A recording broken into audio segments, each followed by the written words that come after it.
Jagan liquor scam చేయలేదని YCP వాళ్ళన్నా నమ్ముతున్నారా?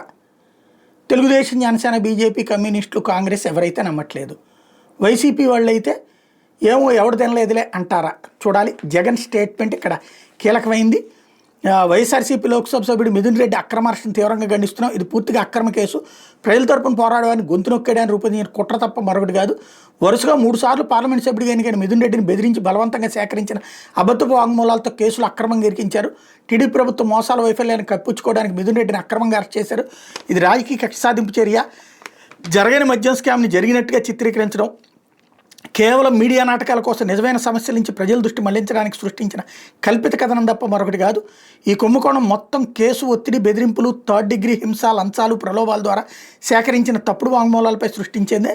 2014-19 మధ్యకాలంలో మద్యం విధానానికి సంబంధించి అక్రమాలపై కేసులో చంద్రబాబు స్వయంగా బెయిల్పై ఉన్నాడనే వాస్తవం, ఆయన ఇప్పుడు ఎందుకు ఎంత దిగజారిపోయాడనే దానికి తిరుగులేని సాక్ష్యం.